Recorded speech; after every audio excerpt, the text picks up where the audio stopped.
Bonjour, normalement vous êtes debout derrière votre place avec votre sac au sol en silence et ce rapidement s'il vous plaît. Alors aujourd'hui un petit tutoriel pour apprendre à télécharger puis utiliser le logiciel qui se nomme Piskel, un logiciel d'animation qui permet de faire des graphismes en 8 bits, c'est-à-dire pixel par pixel. Il est simple, il est gratuit et vous allez pouvoir l'installer sur votre ordinateur. Donc, je vais sur le moteur de recherche, mon moteur de recherche préféré. Je vais taper Piskel, donc Piskel. Voilà pour lancer la recherche. Je vais ensuite trouver le site de l'éditeur qui est ici, donc piskelapp.com, Piskel Free Online Sprite Editor. Mais on va pas travailler en ligne, on va le télécharger. Je clique dessus. Donc voilà le site de l'éditeur. En haut, donc il y a quelques petits exemples ici, hein. Vous voyez que ça ressemble beaucoup aux jeux vidéo en 8 bits. C'est un peu le principe. Je vais aller dans Download, c'est-à-dire télécharger. Tac, voilà. Je vois qu'il est disponible en 3 versions différentes, donc Windows, Mac ou Linux. Et ensuite, vous allez télécharger donc la version qui vous correspond. Bon, moi, je ne vais pas le faire parce que je l'ai déjà. Vous allez récupérer, du coup, télécharger votre dossier en format zip. Vous irez ensuite, et ça je vais pas vous le montrer parce que c'est mon ordinateur privé, vous allez ensuite aller dans votre dossier de téléchargement de votre ordinateur, vous allez cliquer droit dessus, de telle façon à chercher dans le menu déroulant la possibilité de décompresser le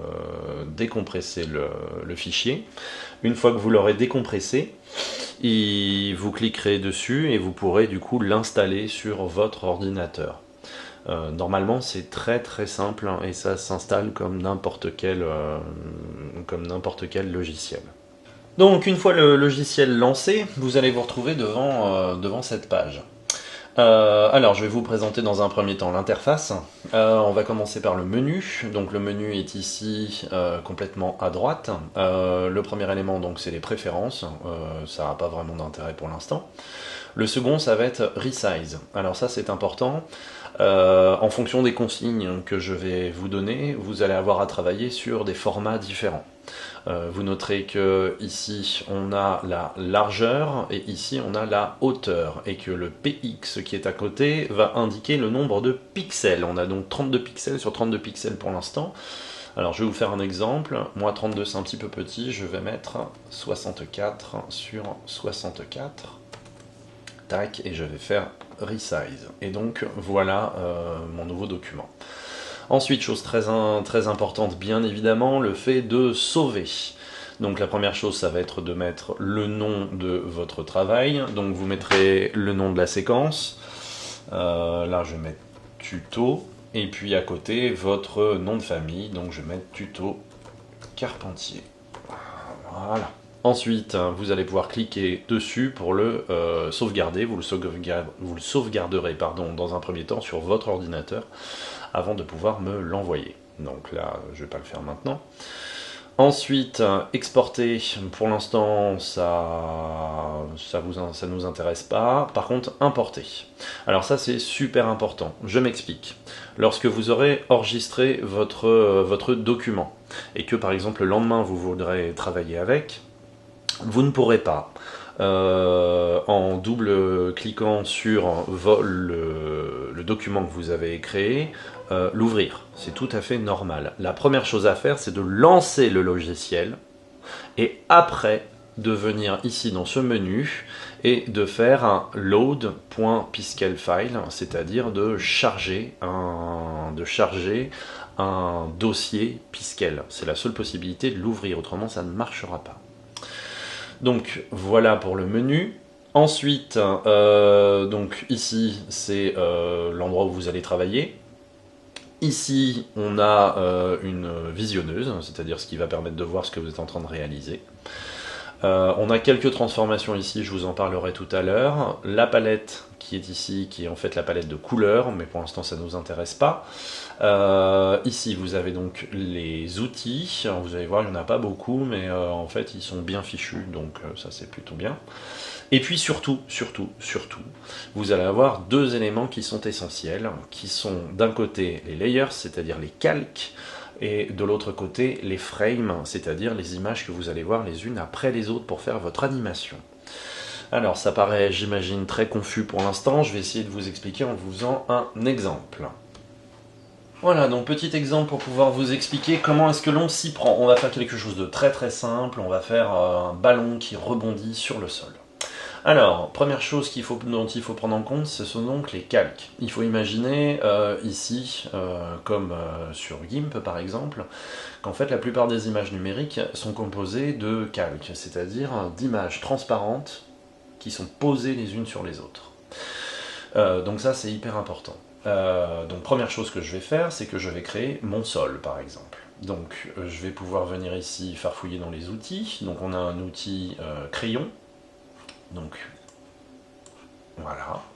Je vais pouvoir changer la taille de mon crayon. Si je prends la taille du dessus, je vais obtenir ça. La taille du dessus, je vais obtenir ça. Et la taille encore du dessus, je vais obtenir ça. Ok. Je vais pouvoir annuler en utilisant, alors c'est la Bible, hein, je vous en ai déjà parlé, mais CTRL-Z, voilà, qui permet d'annuler les anciennes fonctions, les anciennes actions, pardon. Ensuite, à côté, on va avoir, je m'en remets en petit, on va avoir un outil qui est assez rigolo, voilà, qui permet de travailler d'une façon symétrique. Donc ça, c'est assez sympa. On peut faire plein de choses avec. J'annule. Ensuite, un outil pot de peinture. Donc ça, vous connaissez, hein, quand il y a une forme, voilà, qui est bouclée, tac, je vais pouvoir la remplir avec la couleur que j'ai sélectionnée. Ok. Alors, j'annule. La sélection des couleurs, donc elle se fait ici. Il y a une couleur devant et une couleur derrière.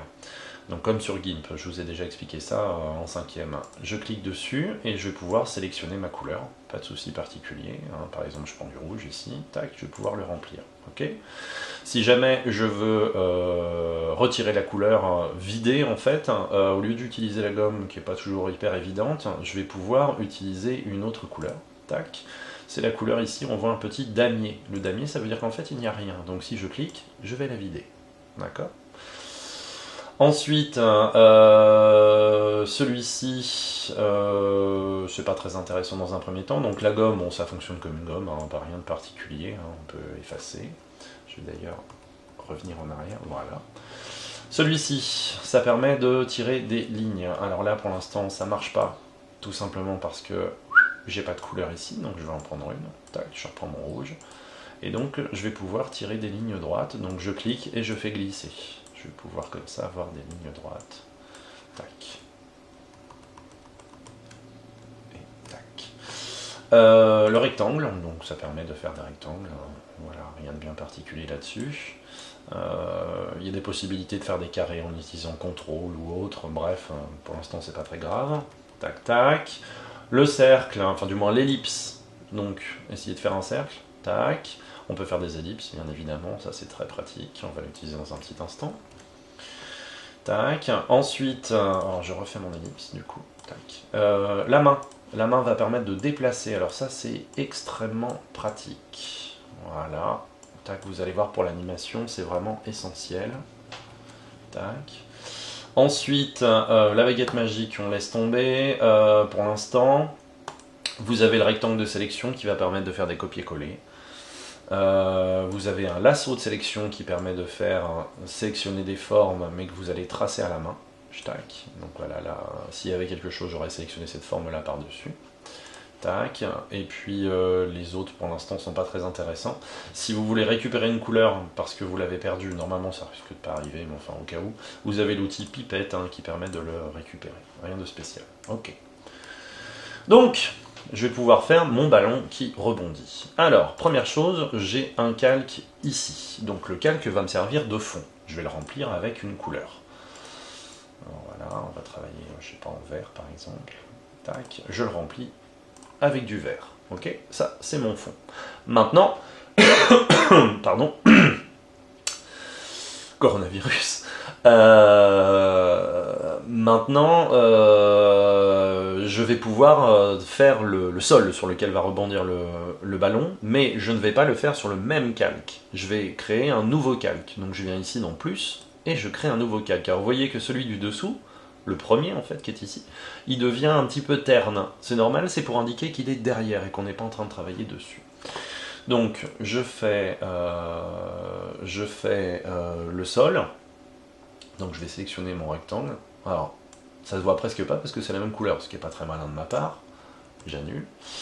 Et je vais sélectionner une autre couleur, donc je vais pouvoir prendre, je sais pas, une espèce de gris vert cacadois. Voilà, tac. Alors, vous voyez que là, il est en plein écran, c'est pas très pratique. Si je veux pouvoir le voir davantage, si je clique sur moins, je vais faire un zoom arrière. Et si je veux des détails, si je clique sur plus, je vais faire un zoom avant. Tac.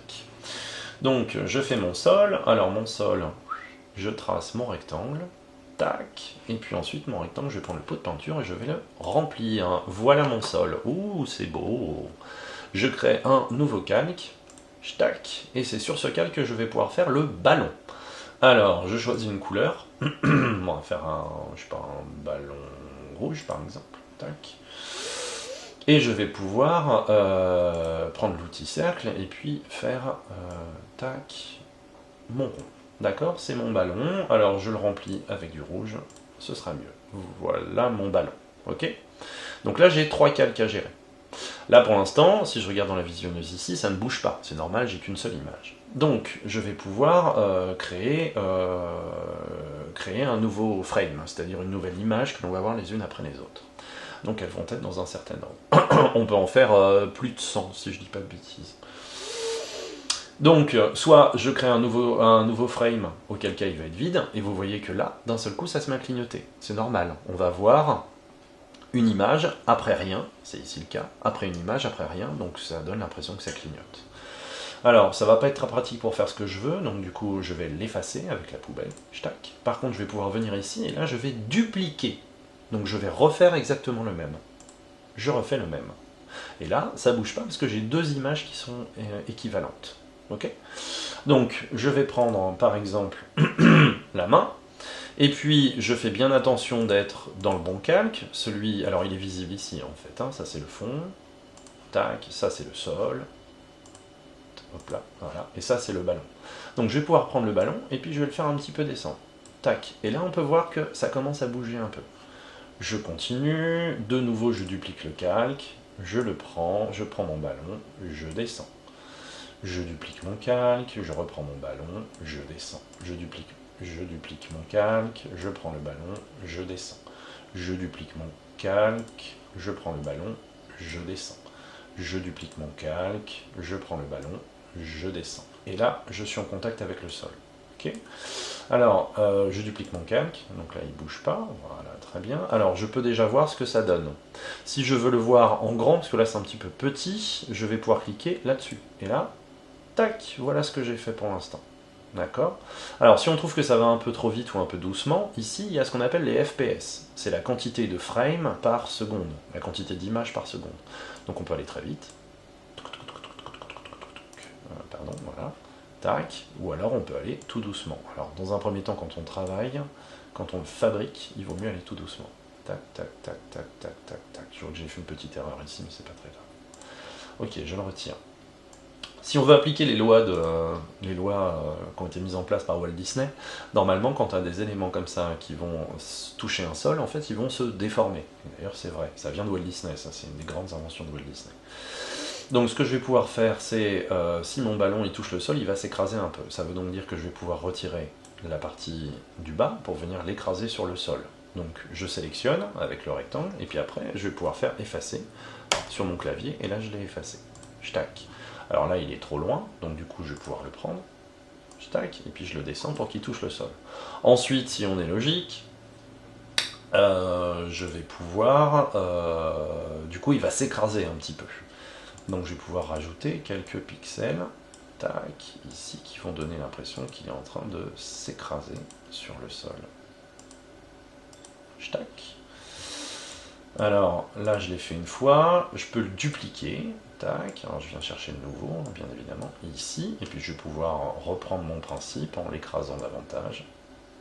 Tac, là je sélectionne, je retire ce qui manque. Tac, et puis je vais pouvoir faire mon espèce d'écrasement.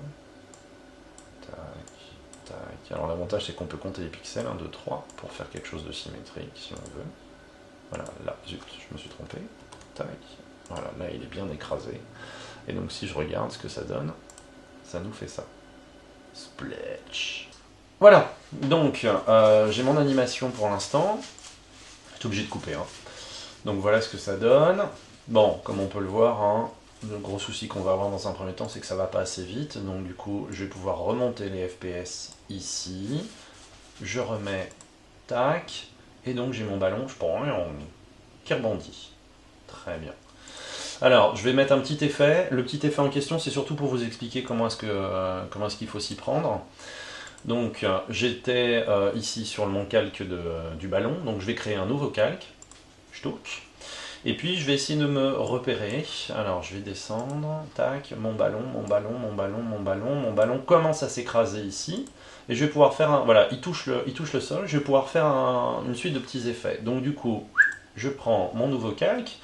Et puis là, je vais faire un petit effet à la noix. Tac, je vais prendre mon stroke tool, c'est-à-dire pour tirer une ligne droite. Je choisis une couleur. Alors, bon, je l'ai déjà fait parce que j'étais obligé de couper. Voilà. Et donc là, tac, je vais pouvoir faire un espèce de petit effet ici dans un premier temps. Tac. Je continue. Alors, vous voyez qu'il faut absolument le faire sur un autre calque. C'est surtout ça qui est vraiment essentiel. Tac. Voilà, là, il est écrasé. Donc, on va pouvoir faire des trucs gigantesques. Je fais ça vite, hein. Je fais ça comme d'habitude, c'est vite et moche. Tac, c'est surtout pour vous expliquer. Voilà, là ça touche encore un petit peu. Tac, et là c'est bon, et je regarde ce que ça donne. Et donc, spoing, spoing, spoing, spoing. Donc là, ça fonctionne, il n'y a pas de souci particulier. Pourquoi est-ce qu'il faut forcément faire ça sur des nouveaux calques à chaque fois?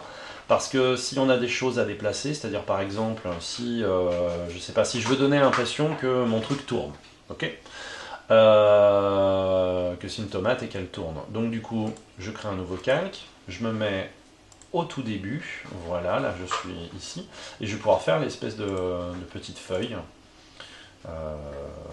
Je vais prendre un autre verre peut-être, ce sera mieux. Tac, celui-ci par exemple. Et je vais pouvoir faire la première feuille. Tac, ici. Je continue, et puis voilà. Et là pour le coup, je tac. Voilà, bon, c'est pas très joli, c'est pas très grave. Allez, pépère. Et oh, voilà, c'est ça. Je me suis trompé. CTRL Z. Une pomme. Je dirais une pomme. Oui, c'est une pomme. C'est ma fille. C'est une pomme. Voilà. Tac. Voilà. Tac. Voilà. Tac. Voilà. Voilà. Et puis là, du coup, hop, elle est écrasée. Voilà. Sprouch. Et voilà ce que ça va donner. Attention, voilà, ça tourne. Spoing. Spoing. Voilà, on va s'arrêter ici dans un premier temps. Je vais vous faire un exemple.